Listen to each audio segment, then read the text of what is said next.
Hello mayam ngasi di anawa video ne bako anawa video haise kai video no haiba matamda midday start tawkhibado adu midday start tawkhibasida aina midday start da yawo ngamdaba singdo adu mogi damakta haibadi celebrity khara da ko anangba adi aina dum unaba nang jahoba khara da aina hangba adi kai haina hangge haiba matamda hali midday start da pangthokriba midday start da lakpa ngamdaba mi su myam yawi lakti lakningba lakpati phangjadaba adu myam yawi adu gumba myam du damakta mogi damakta wish macha ma haibadi mogi thamoi na penjana bawa wish macha ma aina khara hangi Talukananda hangi aduga khoi film star Boni adaidi Gokul su yaure aduga Bisu su yaure moi khara se hangi aina adu hangodu me tamina si adu mathang mathang yeng kanda muk ai mayamna nuai ba nuai ta bra do amu yeng mina sa dadi ai wang am thang jo ba hai du ko hai hojik midday start tawbse midi me lai ba do lak ba khang do mi me ba to ba hoi ji bam de hai ro ne ado moi gi dong kai wahai kra nusi ba hai ta ha view chính đâu miệng nó xem đã hơi thầm hơi xem đã ai là thầm hơi người đi ám lang mình để start số sinh tân tân này festival xong việc ám lang những cái đầu đầu thì gần mà chúng tôi mày ám mà lấy đi mà xin được người đó thế để lạc về mình chán này đi xin được lạc phim tôi chỉ đi vào một số rồi thế là sang festival xin đi một xin đâu mày ám người hai đứa nó chẳng đến thành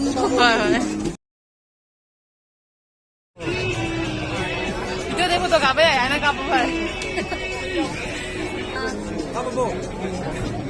Yura. Keno na ko kay Nando. Teruan.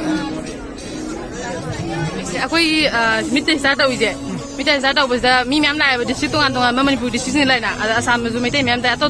meite myam da na. To sanga festival la ko phang da mi sing ya wish amatang to biro. Sanga festival tongan ba Manipur gi wang mada duga Manipur gi kachin ko ya da hai jo dai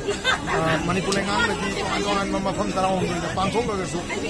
pangthok to mama pham se jiri bam da Silchar da lai ba even Bangladesh da Tripura da lai ba Manipuri silino sing ko gi Shanghai festival saruk ya ba phang da ba koi su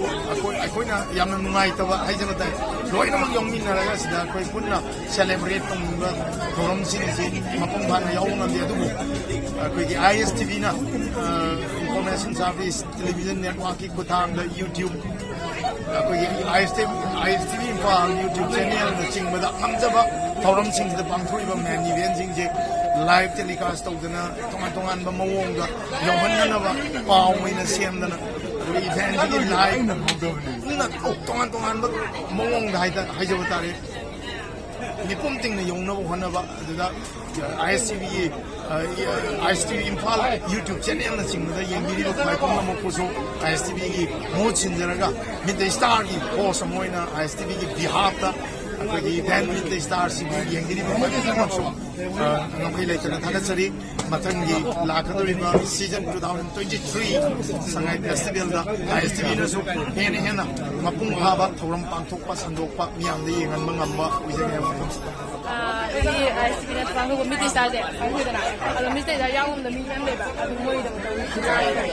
Semain tu aku Manipur dah, sehingga hal lama amal lagi punya sehingga sikit pembawa tu sudah yang honi nak kita. Kalau kita dah awalnya macam cahaya, sebab macam kian kia macam kita pergi sangai hudu kita han ibi, macam sudah ibi dah. Macam cahaya, sebab kita dah awalnya tu berani.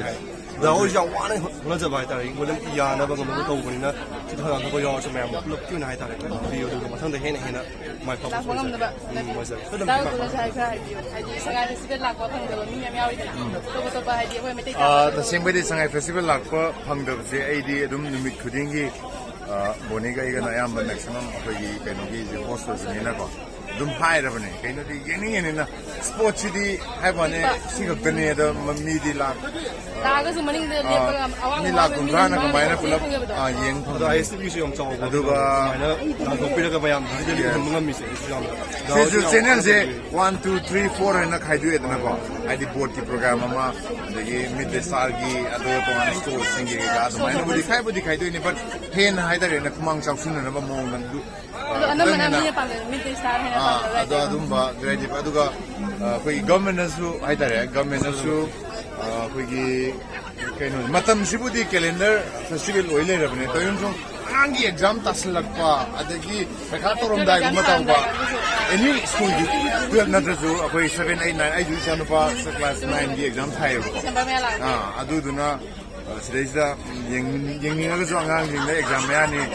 ꯄꯩꯈꯥ ꯂꯣꯏꯔ ꯆꯠꯂꯨ ꯍꯥꯏꯔ ꯂꯣꯏꯁꯤꯜꯂꯛꯄ ꯑꯗꯨꯝꯕ ꯈꯔ ꯊꯣꯛꯑꯦ ꯑꯗꯣ ꯍꯟꯗꯛꯀꯤ ꯆꯍꯤꯗꯨꯗ ꯆꯨꯔꯆꯥꯟꯄꯨꯔꯒꯤ ꯀꯃꯥꯏ ꯁꯟꯗꯣꯔꯛꯏꯁꯦ ꯑꯗꯨꯝ ꯌꯥꯝ ꯀꯟꯅ ꯍꯣꯠꯅꯔꯦ ꯌꯥꯝ ꯐꯩ ꯚꯦꯔꯤ ꯒꯨꯗ ꯅꯦꯛꯁ ꯌꯔꯗꯗꯤ ꯑꯃꯨꯛꯀ ꯍꯦꯟꯅ ꯑꯇꯣꯞ ꯑꯇꯣꯞꯄ ꯃꯐꯝ ꯌꯥꯎꯔꯛꯑꯅꯤ ꯍꯦꯟꯅ ꯐꯔꯛꯀꯅꯤ ꯐꯖꯅ ꯑꯩꯒꯤ ꯑꯣꯏꯅ ꯑꯩ ꯍꯥꯏꯖꯒꯦꯕꯀꯣ ꯍꯥꯏꯗꯤ ꯖꯤꯔꯤꯕꯥꯝ ꯗꯤꯁꯇ꯭ꯔꯤꯛꯁꯦ ꯌꯥꯝ ꯂꯥꯞꯇꯤ ꯂꯥꯞꯄꯦꯅ ꯍꯥꯏꯗꯤ ꯃꯤꯅꯁꯨ ꯍꯦꯛ ꯂꯥꯛꯅꯤꯡꯕ ꯑꯣꯏꯗꯦꯕ ꯑꯦꯅꯤ ꯁꯦꯂꯦꯕ꯭ꯔꯤꯇꯤ ꯑꯃ ꯀꯧꯕꯗ ꯂꯥꯛꯅꯤꯡꯕ ꯀꯌꯥ ꯑꯣꯏꯗꯗꯤ ꯂꯝꯕꯤ ꯐꯠꯇꯕꯗꯣ ꯑꯗꯨꯒꯤꯁꯨ ꯑꯗꯩꯗꯤ ꯍꯦꯂꯤꯀꯣꯞꯇꯔꯗ ꯂꯥꯛꯀꯗꯁꯨ ꯈꯨꯗꯛꯇ ꯇꯤꯀꯦꯠ ꯐꯪꯗꯕ ꯍꯥꯏꯗꯤ ꯃꯤ ꯑꯅꯝꯕꯅ ꯇꯧꯕ ꯑꯁꯤꯒꯤꯗꯣ ꯏꯁꯨꯁꯦ ꯂꯥꯛꯅꯤꯡꯗꯕ ꯂꯝꯕꯤ ꯐꯠꯇꯕꯒꯤ ꯅꯠꯇꯅ ꯉꯁꯥꯏꯒꯤ ꯂꯝꯁꯦ ꯈꯤꯇꯪ ꯇꯥꯝꯅꯈꯤꯕꯅꯤꯅ ꯃꯇꯝ ꯑꯃ ꯆꯪꯉꯤꯗꯅ ꯍꯥꯏꯗꯤ ꯁꯤꯗꯁꯨ ꯀꯩꯅꯣ ꯁꯦꯗꯨꯜ ꯁꯦꯗꯨꯜ ꯀꯥꯏꯅꯕꯗꯣ ꯑꯗꯣ ꯑꯗꯨꯕꯨ ꯃꯥꯡꯖꯧꯅꯅ ꯍꯥꯟꯅ ꯑꯣꯔꯒꯅꯥꯏꯖꯔꯁꯤꯡꯒ ꯇꯥꯟꯅꯔꯀꯥꯟꯗ ꯖꯤꯔꯤꯗ ꯅꯨꯃꯤꯠ ꯑꯁꯨꯛ ꯀꯥꯏꯊꯣꯛꯄꯤꯔꯣ ꯑꯥꯔꯇꯤꯁꯤ ꯀꯥꯏ ꯍꯥꯏꯅꯕ ꯂꯩꯔꯒꯗꯤ ꯑꯗꯨꯒꯤꯁꯨ ꯑꯗꯨꯝ ꯃꯇꯝꯗ ꯄꯨꯔꯛꯀꯅꯤ ꯍꯥꯏꯇꯥꯔꯦ ꯑꯩꯈꯣꯏ ꯖꯤꯔꯤꯕꯥꯝꯗ ꯂꯨꯍꯣꯡꯕ ꯑꯃ ꯌꯥꯎꯈꯤꯗ꯭ꯔꯥ ꯌꯥꯎꯋꯦ ꯆꯟꯗ꯭ꯔꯄꯨꯔꯗ ꯑꯗꯨꯒ ꯑꯩꯈꯣꯏꯗꯤ ꯍꯦꯛ ꯌꯨꯝ ꯃꯅꯥꯛꯅꯦꯕ ꯑꯗꯨ ꯀꯥꯏꯗꯤ ꯃꯤ ꯌꯥꯝ ꯇꯦꯡꯅ ꯈꯪꯗꯦ ꯁꯦꯕꯤꯗꯨꯗꯒꯤꯗꯤ ꯆꯪꯉꯤ ꯑꯦꯅꯤꯋꯦ ꯑꯃꯨꯛ ꯅꯦꯛꯁ ꯕ꯭ꯂꯣꯛꯇ ꯎꯅꯈꯤꯁꯤ ꯍꯣꯏ ꯌꯥꯏꯐꯔꯦ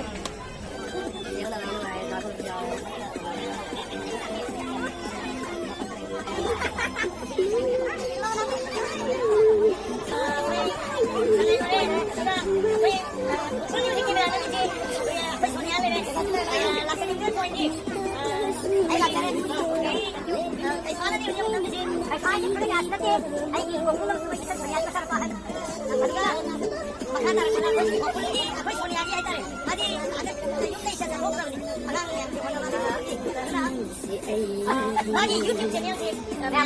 social media yengalga subscribe to jadi mai to kita sangat festival ini apa boleh kita sakit panto kalau channel buat itu channel ada yang baru kainan dah ya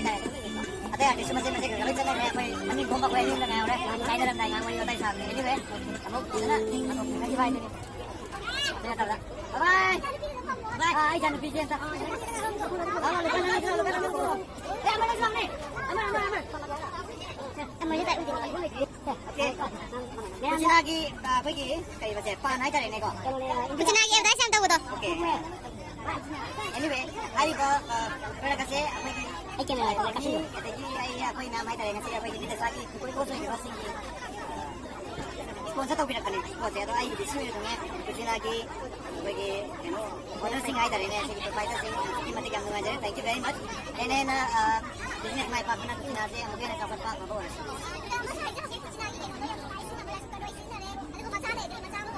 yes hello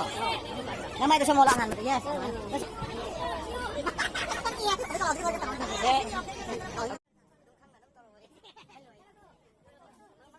ꯑꯗꯣ ꯃꯌꯥꯝ ꯉꯁꯤꯒꯤ ꯃꯤꯗ ꯗꯦ star ꯂꯥꯁ ꯗꯦꯒꯤ ꯚꯤꯗꯤꯑꯣꯁꯦ ꯑꯁꯤꯒ date 29ꯒꯤ video ꯃꯇꯦꯛ ꯑꯃꯅꯤꯗꯪ ꯑꯩ ꯍꯥꯞꯆꯤꯟꯖꯔꯛꯀꯦ ꯃꯌꯥꯝ ꯋꯥꯔꯧꯕꯤꯕ ꯌꯥꯗꯦ ꯑꯗꯨꯗꯤ ꯃꯌꯥꯝ ꯑꯗꯨꯒꯤ ꯚꯤꯗꯤꯑꯣꯗꯣ ꯑꯃꯨꯛ ꯌꯦꯡꯃꯤꯟꯅꯔꯁꯤ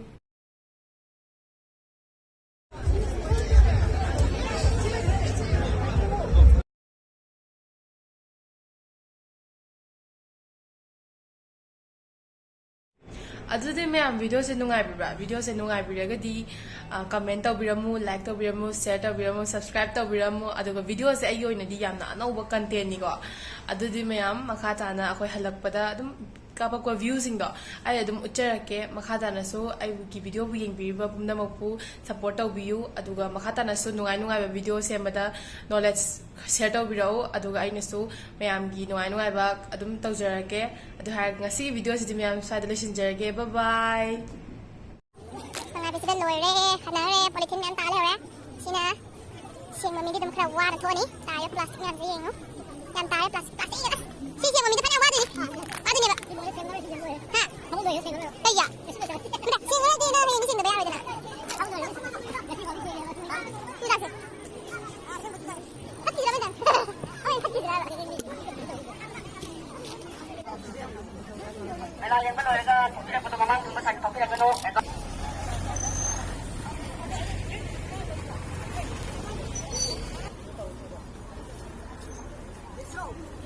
Malam terus. Sangai festival loiraga mi ma'am hanawdugi mamini ko ma'am ufangise.